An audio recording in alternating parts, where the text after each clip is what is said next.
Okay, I'm going to try doing a video to show you how I do the transfers for the rock. As you can see, I've got myself a sheet of printed out images that I am planning on putting on rocks. These are meant for a friend of mine who asked for specific ones, and I was going to do the easier way to do them because some of them, as you can see, can be quite detailed. I decided to do this video partway through what I was doing, so as you can see, the plastic wrap has already been put on the paper.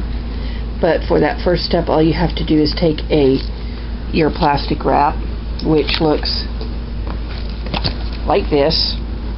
That's what I use right there, Glade Press and Seal. I pull off a piece that's big enough to cover a normal piece of paper, and then I take it and I smooth it carefully down. You don't want any wrinkles or ripples in it, because if you have any lines across your images, then it will cause a crack in your rock later, or a wrinkle in your paint when you transfer it on. Your next step is going to be to take DuraClear. I have this Ultra Matte that I don't really like putting on the rocks because it has some other issues that I've noticed. I like the gloss to finish my rocks with, but this works great for this step. And the purpose of putting this on here to begin with, before you put any paint on this, is because it actually helps the paint peel off easier when you go to transfer it over to your rock. Otherwise, you might end up with paint partway on your rock and partway on your plastic wrap still. So basically, I just take my brush and I do a thin coat around the area where the image is. Try to cover it all up where the image should be, so that it's all covered, anything that you might be painting on. And then I let it dry.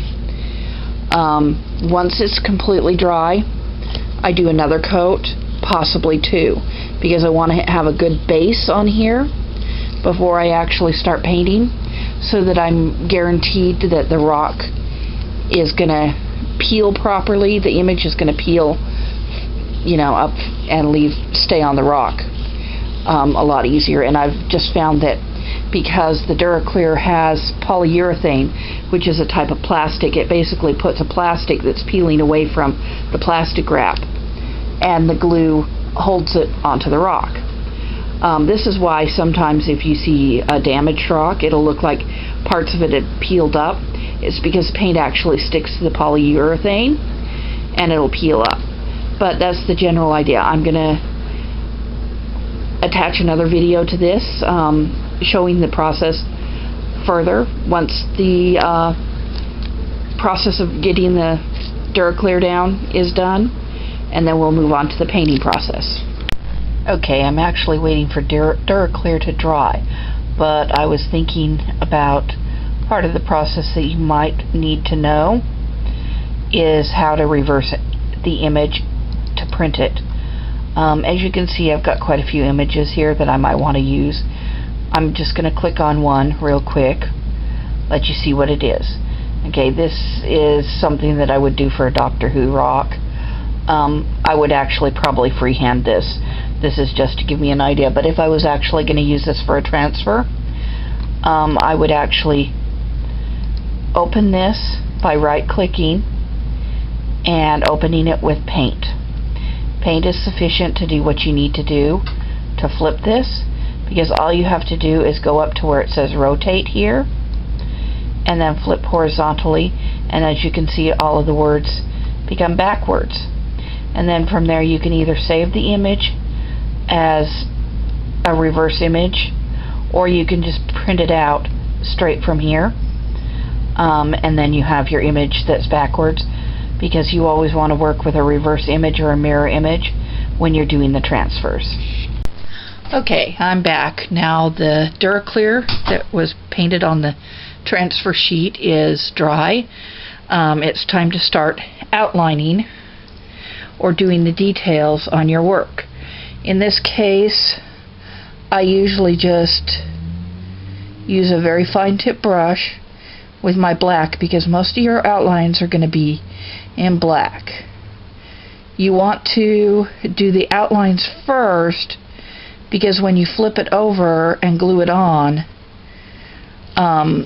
they will be on top, because everything that's gone on is actually what you're going to see when you flip it over, because this part towards the back is what's actually going to have the glue attached to it.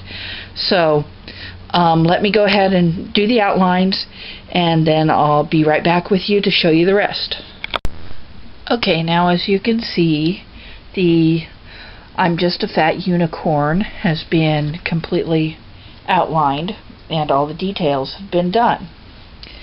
Now comes the part of painting in sections of the rhino.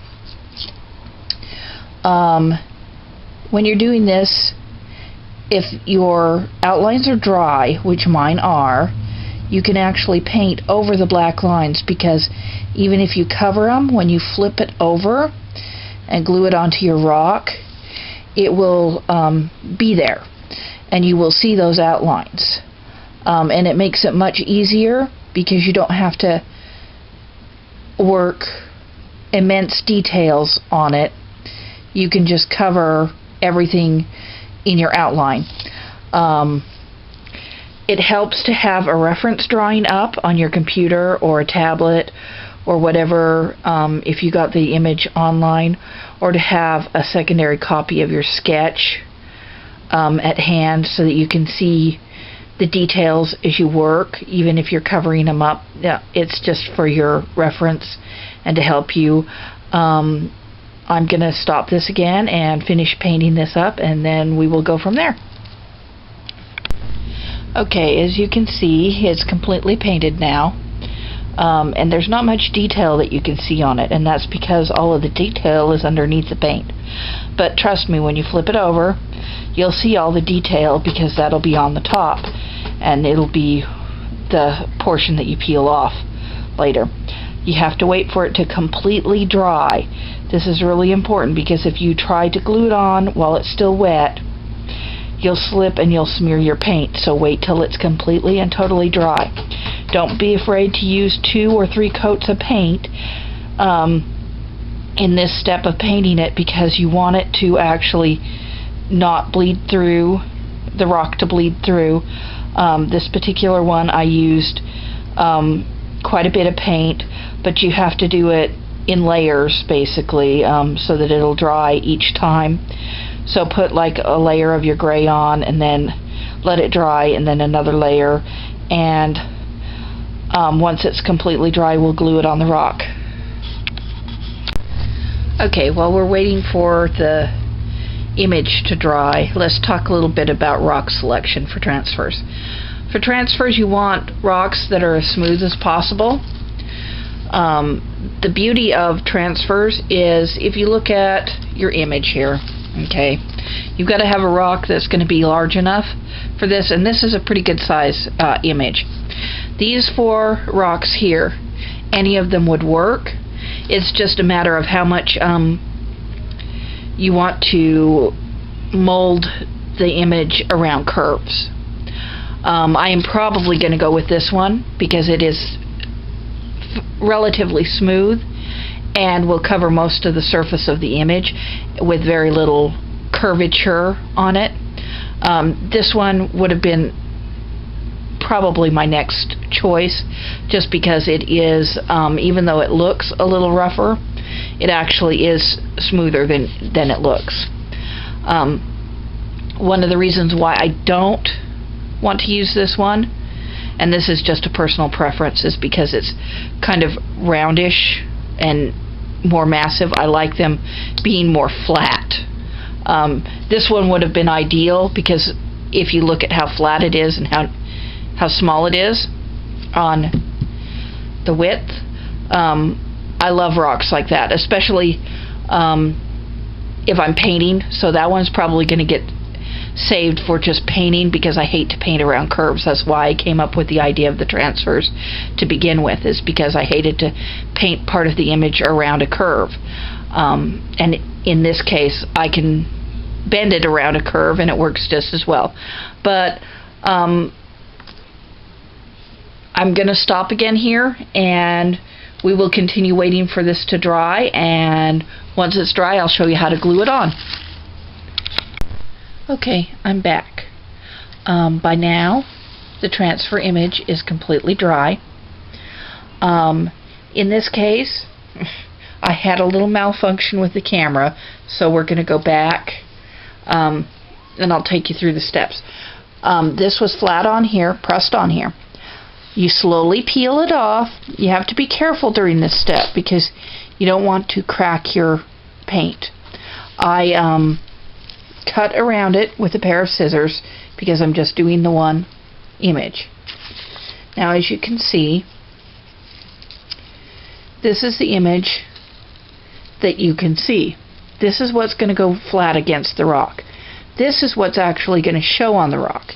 Now, you might want to take it and position it on your rock to see how it's going to look and where it's going to be on here. The press and seal has a sticky side to it. That's the side that you want up when you're gluing it to the rock.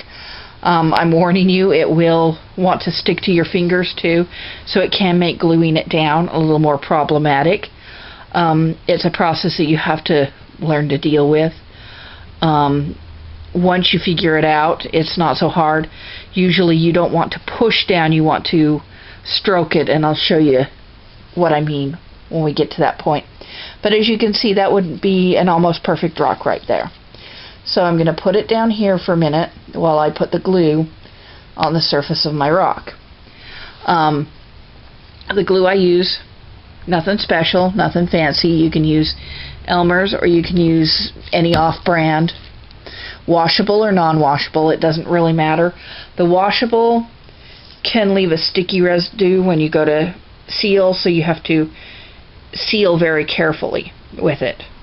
As you can see, I'm just putting a little glue on my finger because I've found that spreading it with my finger works a whole lot better than spreading it with a brush. And then just use your finger to go all over the rock's surface.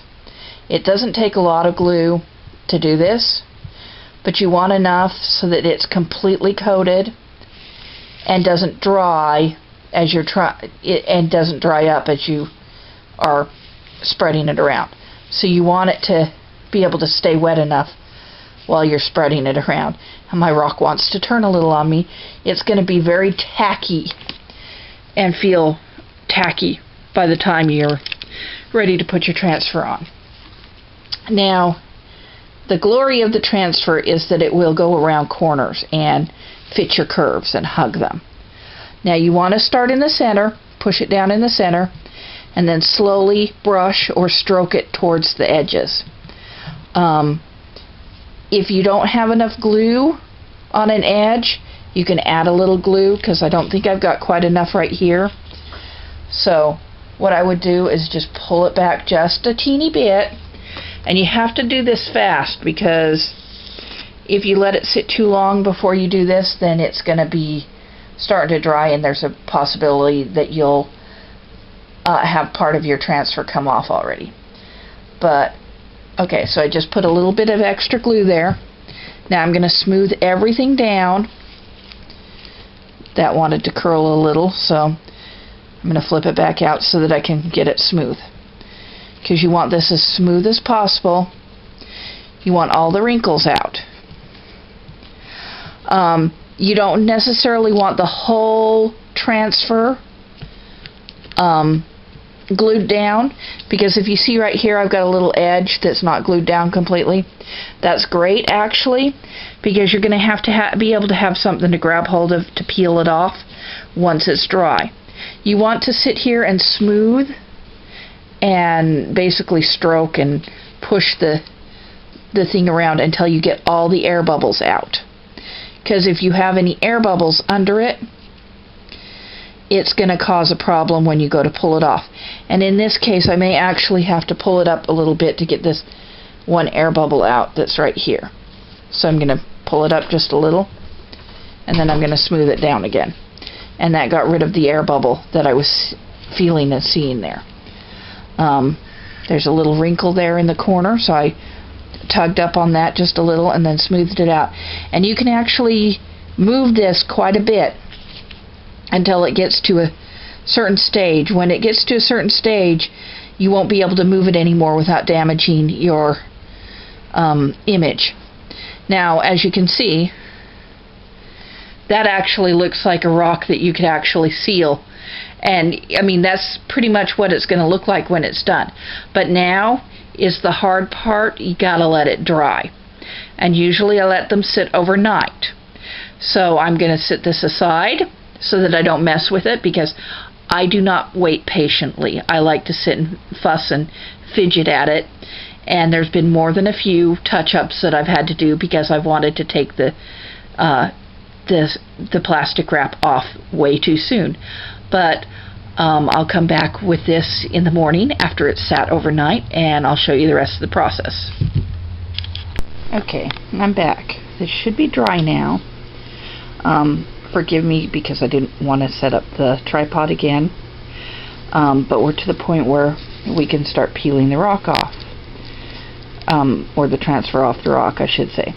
You just basically take a corner and slowly peel. Sometimes in this process you'll get a part that wants to stick. Just be patient with it and peel very slowly. I've also noticed that with some of the larger rocks, sometimes they won't be dried in the middle, and if they aren't, you can either try and peel it, and sometimes that'll work, but sometimes you just want to peel it a little bit to where you get to where it's wet, and then let it sit some more, because the air will be easier to get to it if it's peeled up. But as you can see, this is coming off rather nicely, almost perfectly.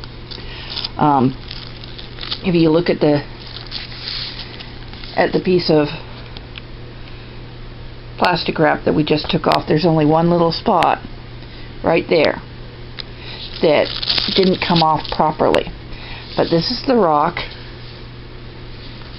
and I'm hoping this works well because the lighting is kind of not the best in here right now because, well, it's still early in the morning and there's not a lot of light because it's overcast. So I'm working off of just what comes in from my overhead light. But that's what it looks like. Your next step will be to seal it. Let's see if I can open my sealer one-handed. For sealing, I use this.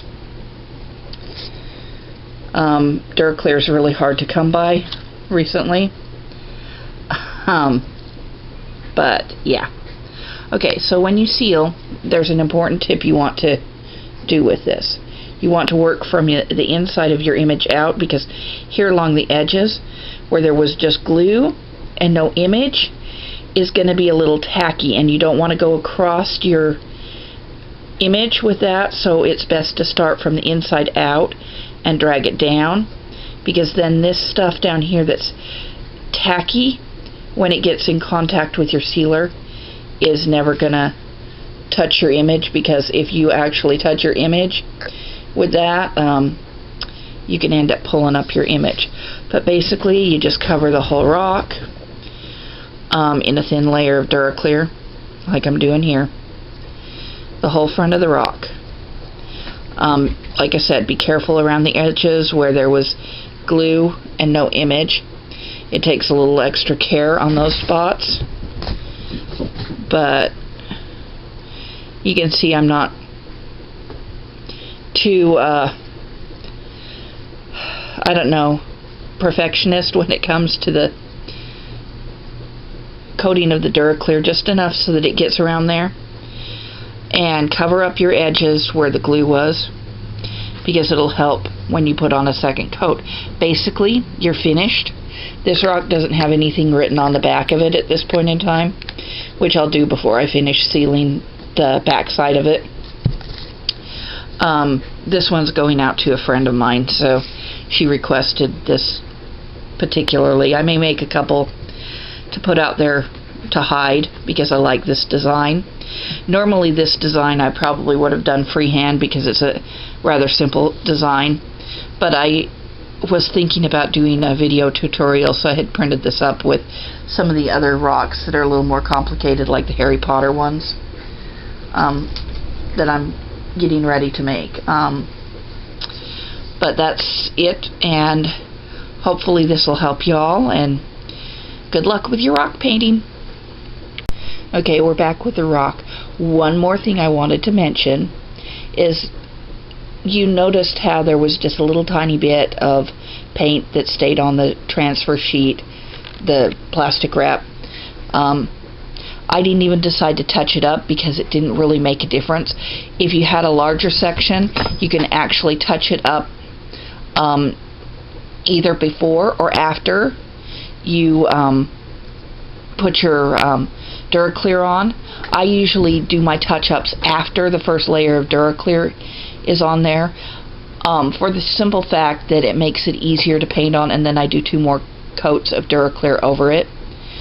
All of my rocks go out with either 2 to 3 coats of DuraClear on them, just so that they're good and sealed, because sometimes I will find little flaws after the first DuraClear goes on, the first layer, and then I'll do a little touch-up and then reseal it. You don't have to worry about painting over the DuraClear. It goes over the DuraClear real well if you have to do a touch-up. So that's all. Good luck painting. Bye.